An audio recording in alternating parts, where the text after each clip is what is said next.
may mga vintage na magkakamera sa lugar nyo, pwede mong tanong to eh. Ano siya, collector's item siya. Manual, ano lang, double A, 4 na battery. Ito namang isa, double A, 3.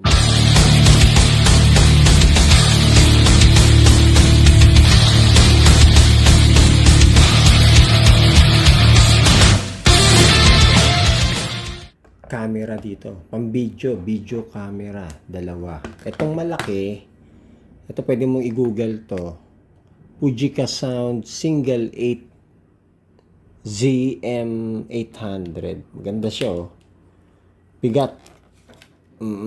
Ayan oh. Ano, sariwa pa to. Vintage to. Di battery yan eh. Pero tong isa, medyo maliit siya, pero Fujica P500. Oo, sound. Ngayon, di battery siya. Unahin natin itong maliit muna. So, ganito pala daw yan, no? Ano ni YouTube ko. Tatanggalin mo lang dyan. Tapos, tatlong double A battery. Saan yung positive? Ito ba? Yan. Tapos kabila. Positive, negative naman to. Ay. Sige. Yan. Tapos, positive uli. Yan. Lagyan mo ng battery. Buo tong motor nitong isa eh. Naririnig ko kanina tumutunog. Yon, nalak na. Tapos sige mga, pag pinindot ko, teka, balik pa dyan tayong battery.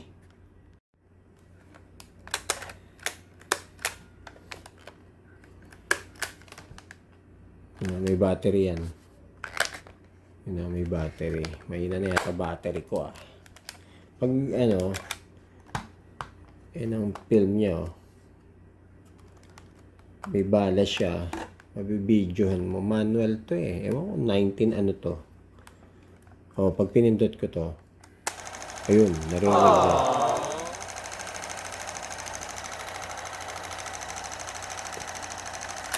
Op, release. Buo pa yung motor niya oh. So, ayun yung camera. Ayun, sisilip ka ron. Tapos, na-adjust pa, may zoom pa oh. Focus zoom. Malaki pa chance nito. Hindi ko lang alam kung paano gamitin kasi talaga eh. Oh. Diba? Oh. So, yan. Fujica Single 8 P500. As is ko na lang siguro to. Pero buong, buo siya oh. Oh, pag binuksan mo, ito yung bala niya. Makakabit yung battery. Narinig mo yan, yung nagro-roll. Ayan o. So, ito yung yung pangalawa. Yung Fujica P500. Yeah. Tapos parang ito yung may microphone pa oh. Sabi pag nag-video ka, may microphone. Yung problema nga, hindi ko alam. Vintage kasi ito, hindi ko alam kung ano. Pero buo motor buo. Mahal siya sa online eh. Chinek ko siya sa Lazada tsaka sa Shopee. Maganda pang... Tapos nalalagyan pa siya ng stand, di ba? Maraming binibenta ngayon yung stand ng camera eh. So, yun yung model, madam P500, Fujica.